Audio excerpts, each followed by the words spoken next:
Bienvenidos nuevamente a este su curso de Derecho Administrativo 2, Derecho Vicarial.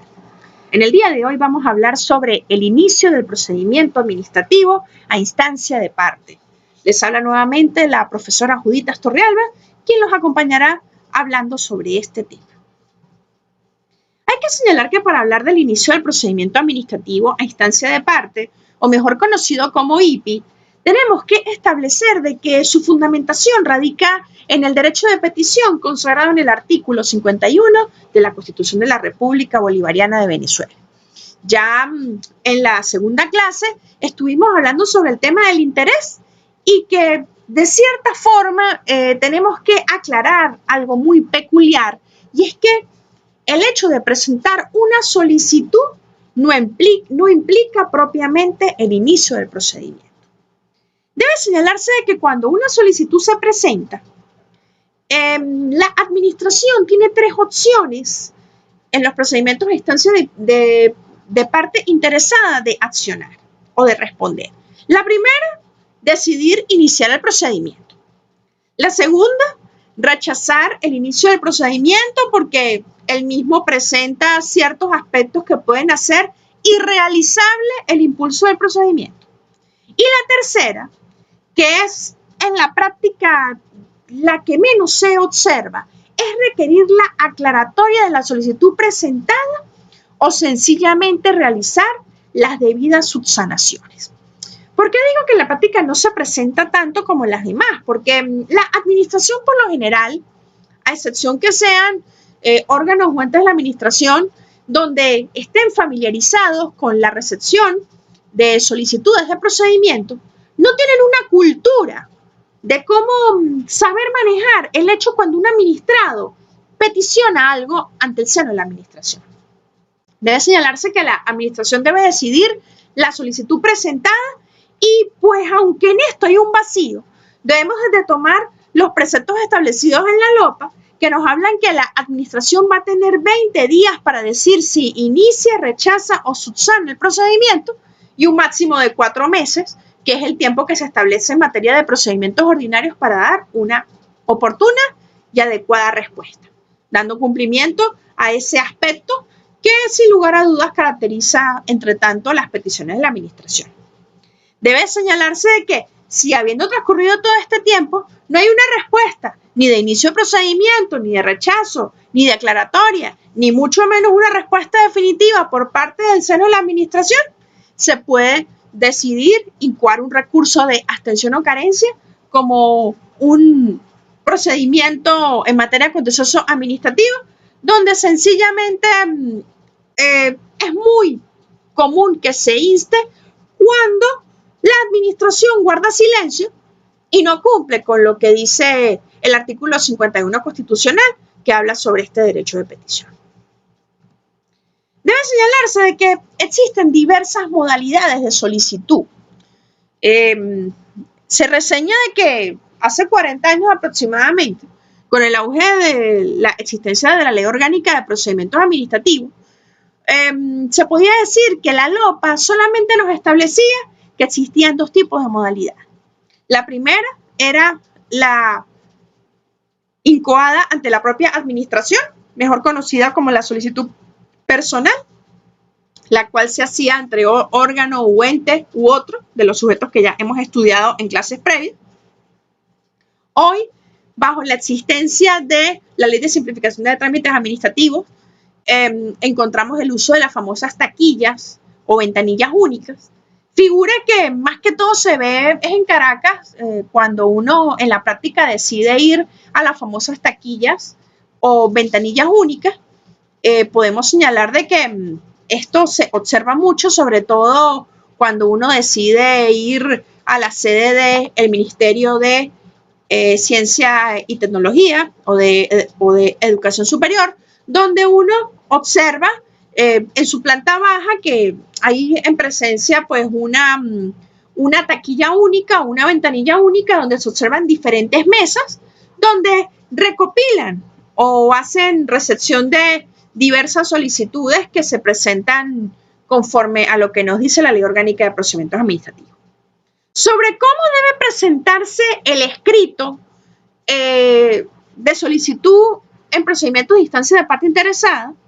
he decidido que se va a hacer un video teórico práctico donde explicaremos cómo va a ser la redacción tomando en cuenta los requisitos del artículo 49 de la LOPA,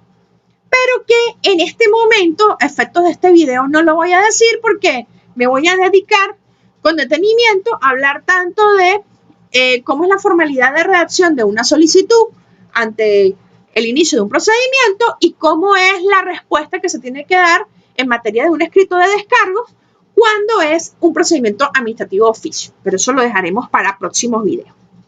Siguiendo con lo que nos atañe,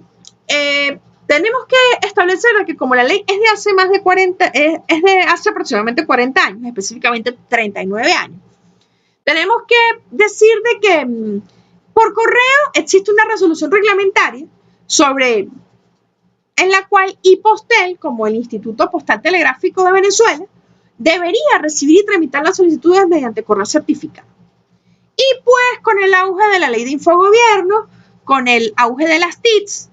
y con la vigencia desde el año 2001 de la Ley General de Mensajes de Datos y Firmas Electrónicas, en la práctica existen procedimientos administrativos que se inician a través de solicitudes electrónicas, mientras que otros requieren la solicitud escrita previo cumplimiento de un trámite electrónico. ¿Por qué quiero hacer mención de la modalidad electrónica? Porque aunque la modalidad electrónica no esté estipulada en la LOPA, nos encontramos que es una realidad de que las tecnologías de la información están rigiendo nuestra vida y que sí han existido o existen en la práctica ciertos procedimientos que se hacen previamente haciendo uso de la vía electrónica. Podemos mencionar, por ejemplo, un procedimiento un tanto sencillo como es una inscripción de una empresa ante el Instituto Venezolano de los Seguros Sociales, una inscripción ante el Instituto Nacional de Capacitación Educativa Socialista INSE, una inscripción ante sencillamente el Ministerio del Deporte, porque son procedimientos que se pueden hacer de manera electrónica. FONACYT, por ejemplo, que es el Fondo Nacional de Ciencia y Tecnología, por mencionar algo. ¿Cuál es la consecuencia de la recepción? Como pueden observar, he querido colocar como efectos gráficos un sello que, como es en la práctica, tiene sencillamente el aspecto de el sello de República Bolivariana de Venezuela, una instancia que lo está señalando, el nombre del funcionario, la fecha y la hora. Generalmente así son la recepción de documentos. En la práctica hemos conseguido, cuando hablamos de estos sellos, y es la primera obligación que el funcionario tiene que tener al recibir la solicitud, debe señalarse la recepción de la solicitud por medio del acuse de recibo. Por eso se sugiere o se recomienda o es obligatorio que si vas a presentar una solicitud de instancia de parte interesada ante un órgano o ente de la administración o cualquiera de los otros sujetos estudiados, tienes que llevar 2 ejemplares. Uno que entregas y uno que sencillamente va a servir de constancia de recepción de ese escrito o de esa petición realizada, de la cual pues la administración pública tiene que darnos una respuesta. En la práctica, como lo venía diciendo, obviamente el sello, como ya lo señalé, es el que va a quedar en esa solicitud adicional que queda para nosotros para que sirva de prueba fehaciente, pero hay un aspecto que es un tanto característico de la administración, que he criticado bastante, y es el hecho de que existen en la práctica sellos, que estuve buscando uno, pero no lo conseguí para poderlo plasmar en esta clase. Encontramos sellos que rigen de la administración que dice: con la presente recepción se hace saber que la administración no acepta ni admite la respectiva petición. Entonces, con la existencia de esos sellos, muy propios de ciertos organismos que realmente están vulnerando pues el artículo 51 del derecho de petición consagrado pues en la Constitución, es una vulneración notoria, porque tienen que dar la recepción y obviamente dar una respuesta. Al usar estos sellos es como trampas, como tretas que usa la administración para no querer darnos una respuesta, y pues por eso les digo de que traigan a colación de que aún con la existencia de estos sellos, esto no implica que la administración no tenga que cumplir con el 51 y esto no implica que la administración no tenga que sin embargo, destacar la idea que tiene que responder. Ante la necesidad de obtener una respuesta en el lapso de 20 días, debería señalarse si la solicitud fue admitida, rechazada o subsanarse. Esto también es necesario porque en la práctica se vuelve muy difícil que la administración nos diga, mira, se continúa o se para o tienes que subsanar algo porque no cumpliste con alguno de los requisitos del artículo 49. Y esto rara vez se ve en la mayoría de organismos. Solamente tenemos personas que nos reciben en una ventanilla, por lo menos puedo hablar de mi experiencia personal como administrativista, en los cuales muchas veces he hecho solicitudes ante las ventanillas únicas y nos encontramos que las personas que colocan en las ventanillas únicas es eso que hemos llamado en el derecho administrativo funcionarios mecánicos. Personas que no piensan, personas que no analizan, personas que ni siquiera leen, solamente toman el sello y nos dicen de manera muy mecánica, espere que le llegue un correo electrónico de la administración, señalando el órgano o al que pertenezcan, en donde le van a decir qué va a hacer, pero ni siquiera se detienen a leer, ni siquiera se detienen a mirar absolutamente nada. Y eso es una cosa que es del todo criticable, porque a la hora de la verdad, ¿qué se está haciendo? A su vez, otra obligación de la administración es que si existe algo que subsanar, tiene que decirlo. Pero volvemos a lo mismo. En la práctica existen lagunas. Hay algunos sujetos de la administración que nos dicen subsana, sobre todo en aquellos órganos y entes que llevan procedimientos de naturaleza sancionatoria, mientras que hay otros que sencillamente lo que buscan es impedir que se presente una solicitud de instancia de parte interesada. Siempre es como el mismo escenario. Llego a una administración donde generalmente no se recibe nada. Me pasó una vez cuando tuve que presentar una solicitud ante el Instituto de Previsión Social de las Fuerzas Armadas. Y el punto radica en que no había una persona que me dijera a mí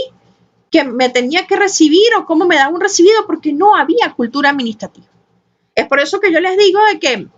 ante esto que me sucedió, yo digo de que realmente existen órganos y entes de la administración, sobre todo este ente, donde a la hora de la verdad es como a veces complejo hacer solicitudes más allá de lo que mecánicamente están acostumbrados en hacer. Y bueno, son cosas que son gajes del oficio que se pueden presentar mucho cuando uno está como en aquella tarea de buscar la recepción de una solicitud del inicio de un procedimiento a instancia de parte interesada. Bueno, esto fue todo lo que tuve que señalar por los momentos en materia de los procedimientos a instancia de parte interesada. Espero que haya sido de su utilidad. En próximas cápsulas jurídicas seguiremos hablando sobre el procedimiento administrativo y espero que esta haya sido de mucha utilidad. Habló para ustedes la profesora Judith Torrealba. Hasta la próxima.